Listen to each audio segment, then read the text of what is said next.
Hey, Mike with Nerd Problems Gaming here, the channel where we go through the good and bad of everything nerdy to make sure you spend your time on the best of the best. In today's video, we'll be doing a review on Bravely Default 2 for Nintendo Switch, so let's get into it. So Bravely Default 2 is a turn-based RPG on the Nintendo Switch, and it's actually the third game in the Bravely Default series. Now the first two in the series were on the 3DS, and those storylines tied together, but this one is a unique story on its own, and so it really reminded me of kind of like the Final Fantasy series, where there's a bunch in the series obviously, but they don't necessarily tie together, but a lot of the same types of mechanics are at play. And so in this game you follow the journey of four heroes, Seth, Elvis, Adele, and Gloria, and they set out on a journey to restore and find the stolen crystals throughout the world. And so because these crystals have been stolen, they've been slowly losing their power, and if this power is fully lost, it's going to unleash an ancient evil, the Night Nexus.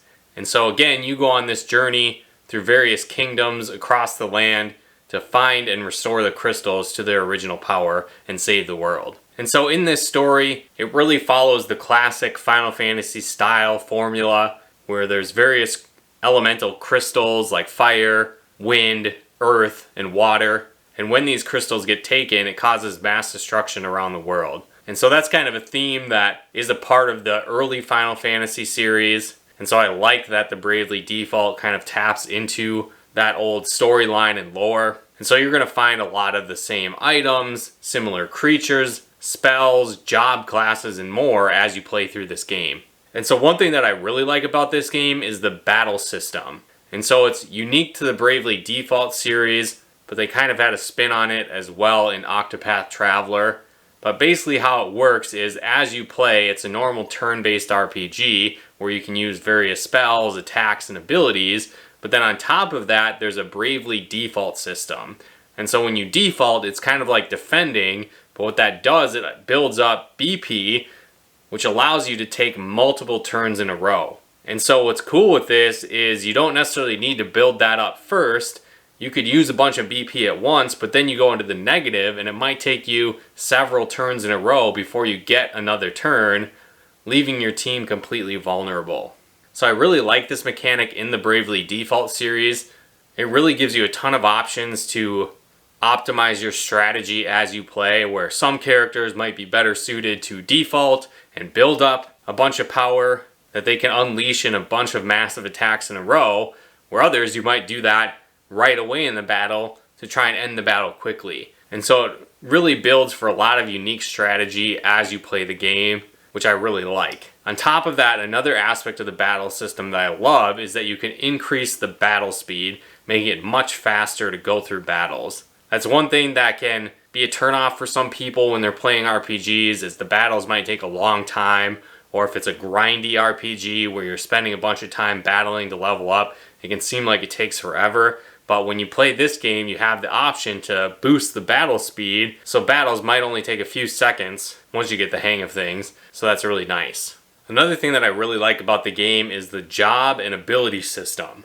And so there's a ton of different jobs that you can play as in the game, and you'll steadily unlock more as you go through the game and defeat various villains. It's kind of like Mega Man in a sense, where when you beat a villain, you acquire their power in the form of an asterisk, and then you can use that power later on in the game with your different characters. So not only do your characters have their own base level that you can gain experience and get more powerful and level up, you also have levels within each job.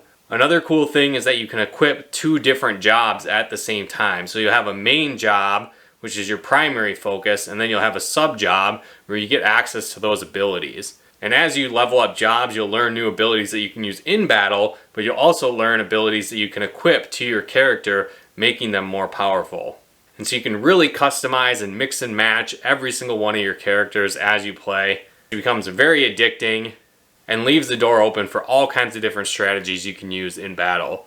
Because of all these different options too, I think that really adds to the fun of the game. And even though you maybe grind a lot at certain points in the game if you want to beat all the bosses and unlock all the quests, because you're always steadily progressing and learning new abilities, leveling up, all these different things, which can make your characters more powerful, it doesn't seem really like a chore like some RPGs can get if they're overly grindy. Another thing that I really like about the game too is that when you're fighting enemies, they all have weaknesses. And so they might be weak against various types of weapons or types of magic. So maybe they're weak against water or fire or wind, or maybe spears or bow and arrows. And so as you're playing, every character can equip any type of equipment that they want. So for example, you might have a white mage using a shield and an axe.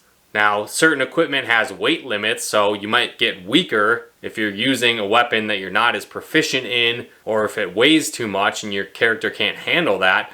But you can switch weapons in and out every single turn of your battle as well. So if there's one enemy you're fighting and they're weak against spears, you might switch to spears, kill them off, and then switch to another weapon that the next enemy is weak against during the battle. And so that's really cool, and it allows you to have a lot of last minute changes in your battle plan as you're fighting enemies. And this is also nice because if you face off against a boss or a very difficult enemy and you're not prepared with the right weapons, you can switch them mid-battle, so it's not as huge of a deal where you're going to have to die and start the game over. There's also a ton of different extras within the game as well. So there's different quests that you can unlock and play through. There's a card game that seemed very reminiscent to like Final Fantasy IX and Final Fantasy VIII's card game. It didn't really play a huge impact in the role of the story. There was one hidden character you can unlock by playing the card game. Other than that, I didn't really find myself playing it throughout the game, but it was fun, so some people might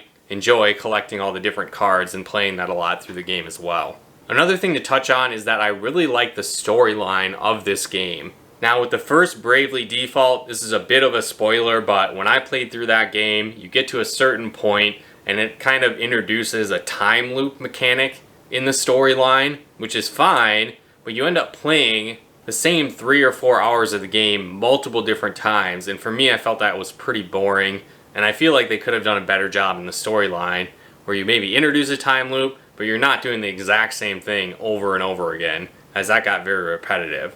Where in this game, I felt like the story was unique, there's different twists and turns as you played, there's a ton of different side quests that you can take on as well, and there's a lot of ongoing banter between characters really bringing out their personalities. On top of that, there's multiple endings that you can get in the game, so depending on your choices, you can progress further and further in the storyline, and I thought that was really cool as well. So you're definitely going to get your money's worth as you play this game, as it could take you anywhere from 60 to 100 hours to get and collect everything in the game if you want to max out all your jobs, get the best equipment, complete the quests, and more. Especially if you're going for that final ending, some of the later bosses in the game can get pretty intense, so you might need to significantly level up your characters or really master different strategies with your characters to be able to get past them, and that's obviously going to add to more time and gameplay for the game. Overall though, I had a ton of fun with this game, and I highly recommend checking out Bravely Default 2 for the Nintendo Switch. It's quickly become one of my favorite turn-based RPGs on the system, and since the storyline is a standalone game, you don't need to play any of the previous Bravely Default games to enjoy this game as well. If you like old school turn-based RPGs with a modern twist that's super addicting, I highly recommend checking out Bravely Default 2. But let me know in the comments below, do you like this game? Have you played any of the Bravely Default games before? How do you feel that this stands up in the series? Let me know in the comments below. If there's other great RPGs that I should check out on Nintendo Switch, let me know in the comments below as well. I'm definitely ready for another epic adventure. If you guys like this video, be sure to smash that like button as it really helps out the channel. If you haven't done so yet, be sure to subscribe and turn on the bell notifications to get the latest updates of new nerd videos we put out.